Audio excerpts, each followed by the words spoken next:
এই সেই সিলেটের বিখ্যাত আল্লাহর অলির মাজার। কবুতরের পাখনা থেকে আল্লাহর হুকুমে আকাশে কবুতর উড়িয়েছিলেন অলৌকিক শক্তির অধিকারী আল্লাহর এই অলি। বলছি সিলেটের ৩৬০ আউলিয়ার অন্যতম শাহজালাল রহমতুল্লাহ আলাইহির অন্যতম একজন সফর সঙ্গী শাহপরান রহমতুল্লাহ আলাইহির কথা, যিনি সিলেট অঞ্চলে গরম অলি হিসাবে অধিক পরিচিত। আল্লাহর এই অলি ১৩০৩ খ্রিস্টাব্দে সিলেট অঞ্চলে ইসলাম প্রচারের জন্য ৩৬০ আউলিয়ার একজন অন্যতম সফর সঙ্গী হয়ে বাংলাদেশের সিলেটে আসেন।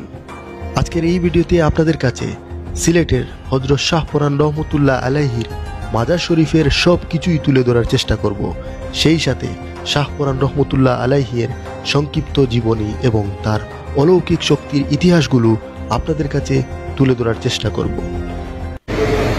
বন্ধুরা, ৩৬০ আউলিয়ার পূর্ণভূমি সিলেটের হযরত শাহপরান রহমতুল্লাহ আলাইহির মাজার শরীফ থেকে আপনাদেরকে শুভেচ্ছা জানাচ্ছি TH travelling info Facebook page এবং ইউটিউব চ্যানেলে। শাহপরান রহমতুল্লাহ আলাইহির মাজার শরীফটি সিলেট শহরের খাদিমপাড়া, বর্তমান খাদিমনগর এলাকাতে অবস্থিত। শাহজালাল রহমতুল্লাহ আলাইহির দরগা থেকে ৮ কিলোমিটার দূরে অবস্থিত শাহপরান মাজারটি। মাজারে আসলেই আপনারা অনেকগুলো দোকান পাবেন। এইসব দোকানে হালুয়া, সিন্নি, এছাড়াও গোলাপ জল, আতর, চা পাতা এবং অনেক সুন্দর সুন্দর জিনিসপত্র কিন্তু এইসব দোকানে বিক্রি হয়। এটি মাজারের প্রাচীন পুকুর।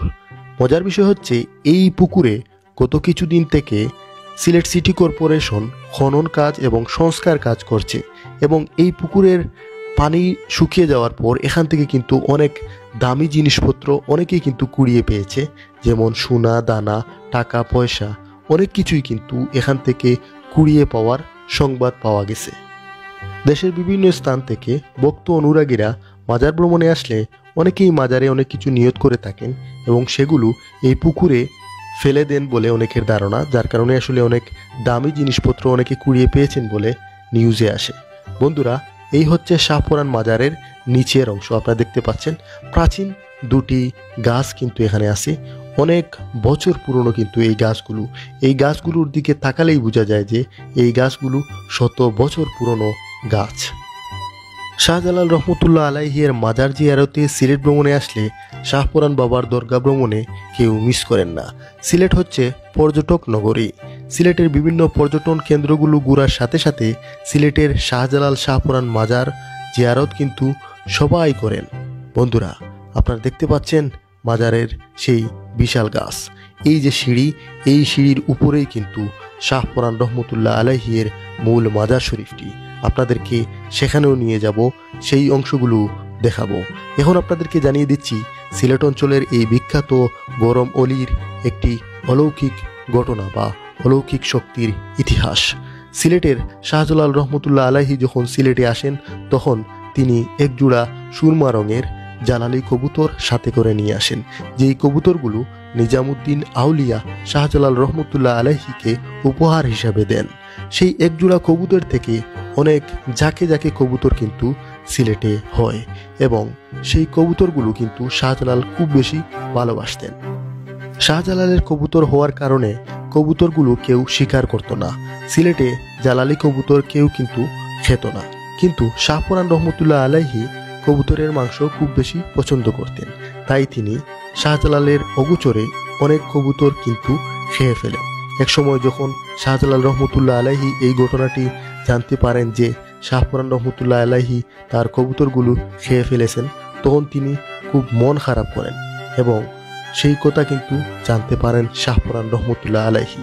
তারপর তিনি যে কবুতরগুলো খেয়েছিলেন সেই কবুতরের পাখনাগুলো মাটিতে পুঁতে রাখা ছিল। সেই মাটিতে পুঁতে রাখা পাখনাগুলো আকাশে উড়িয়ে দিয়ে তিনি বললেন, আল্লাহর হুকুমে শাহজালালের কাছে ফিরে যাও। সাথে সাথে আল্লাহর হুকুমে সেই পাখনাগুলো কবুতর হয়ে শাহজালাল রহমতুল্লাহ আলাইহির কাছে ফিরে গেল এবং অলৌকিক শক্তির এই ঘটনা দেখে শাহজালাল রহমতুল্লাহ আলাইহি অনেক বেশি খুশি হয়েছিলেন। সম্পর্কে শাহজালাল রহমতুল্লাহ আলাইহির বাগিনা ছিলেন শাহপরান রহমতুল্লাহ আলাইহি। বন্ধুরা, এখানেই শায়িত আছেন শাহপরান রহমতুল্লাহ আলাইহি। শাহজালাল রহমতুল্লাহ আলাইহির নির্দেশেই সিলেটের খাদিমপাড়া এলাকাতে ইসলাম প্রচারের জন্য ঘাঁটি গড়েছিলেন অনেক বছর আগে শাহপরান রহমতুল্লাহ আলাইহি। জীবনের শেষ অংশটুকু কিন্তু তিনি এখানেই কাটিয়েছেন এবং ইসলাম প্রচারে তার জীবনের বাকিটা সময় ব্যয় করেছেন এবং চিরনিদ্রায় কিন্তু এখানেই শায়িত আছেন শাহপরান রহমতুল্লাহ আলাইহি। বন্ধুরা, উনার মাজারের পাশেই কিন্তু একটি অতি প্রাচীন সিলেটের একটি কবরস্থান, আর এই কবরস্থানে স্থানীয় অনেক মানুষের কবর আছে। সিলেটের কিন্তু অনেক বিখ্যাত ব্যক্তিবর্গ এই কবরস্থানে চিরনিদ্রায় শায়িত আছেন। আমার অনেক আত্মীয় স্বজন কিন্তু এখানে চিরনিদ্রায় শায়িত আছেন। সবার জন্য দোয়া রইল, আল্লাহ রব্বুল আলামিন যেন সবাইকে জান্নাতুল ফেরদৌস দান করেন। প্রিয় দর্শক, আমি আমার এই ইউটিউব চ্যানেল এবং ফেসবুক পেজের মাধ্যমে সিলেটের 360 আউলিয়ার সকল অলিগণের মাজার এবং তাদের জীবন ইতিহাস নিয়ে অনেক ভিডিও প্রকাশ করেছি। সেই ধারাবাহিকতার অংশ হিসেবে আজকে শাহপরান রহমতুল্লাহ আলাইহি এর মাজার শরীফ নিয়ে এই ভিডিওটি প্রকাশ করলাম।